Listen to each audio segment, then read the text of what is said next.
हुसैन हक्कानी का नाम आपने सुना होगा, नहीं सुना तो हम बता देते हैं। हुसैन हक्कानी को पाकिस्तान के बड़े लेखक और डिप्लोमेट के तौर पर जाना जाता है। 2008 से 2011 तक अमेरिका में पाकिस्तान के राजदूत रहे हक्कानी ने कई किताबें लिखी हैं। इन्हीं में से एक किताब है री इमेजिनिंग पाकिस्तान।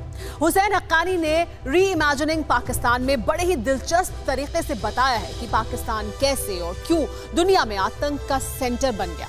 ये किताब पाकिस्तान के बनने के पीछे की कमियों के बीच घूमती है, जिसमें केंद्र में दशकों के दौरान पाकिस्तान में पनपा कट्टरपंथ है। जिन्ना की कट्टर सोच की वजह से ही सरहद पर खून की नदियां बहाने के बाद पाकिस्तान जैसे नापाक मुल्क का सपना हकीकत में तब्दील हो पाया।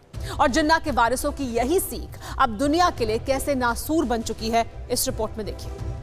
जो मुल्क खुद बर्बाद है, जिसकी औकात दो वक्त की रोटी मयस्सर करने की नहीं है, उसी पाकिस्तान का मौलाना एटमी जिहाद की धमकी देता है और पाकिस्तान के हुक्मरानों से तमाम सियासतदान तालियां पीटते हैं।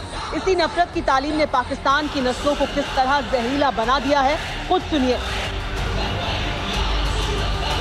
जरा सोचिए, जिस मासूम को तरक्की की तालीम दी जानी थी, जिसके हाथ में कलम होनी चाहिए थी, उसे तलवारें थमा दी गई। पाकिस्तान के कट्टरपंथी मौलानाओं की यही नफरत और जहर भरी तालीम अब दुनिया को सबसे बड़ा दर्द दे रही है।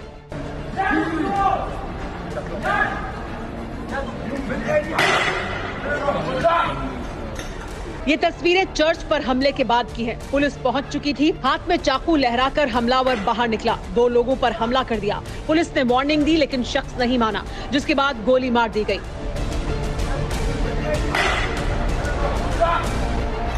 पंद्रह दिन के दौरान फ्रांस में दूसरा हमला हुआ है।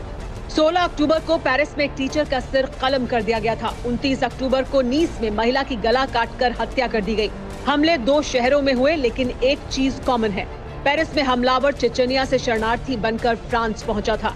नीस में चर्च में हमला करने वाला ट्यूनीशिया से शरण मांगकर फ्रांस पहुंचा था।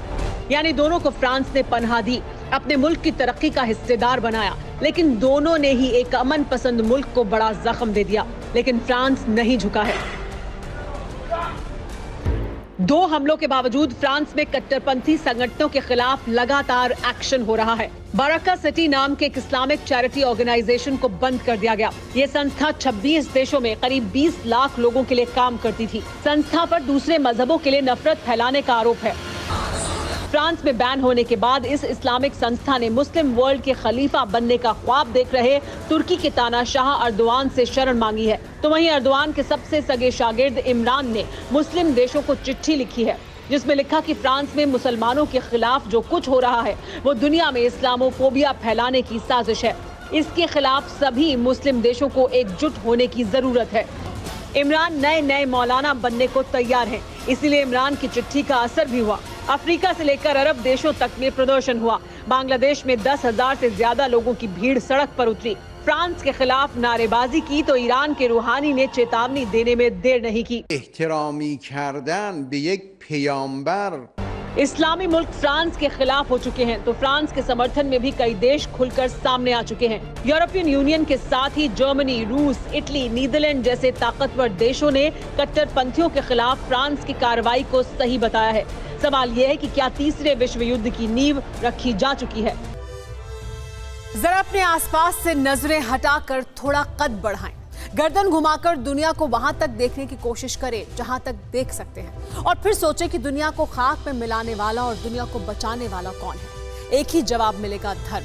कहते हैं जब तक धर्म निजी मसला है तब तक वो किसी को नुकसान नहीं पहुंचाता, लेकिन जब इसकी नुमाइश की जाती है तो कहर बरपाता है। क्या आज हमें ये सोचने की जरूरत नहीं है? फिक्र आपकी, सोमवार से शुक्रवार रात 9 बजे सिर्फ TV9 भारतवर्ष पर।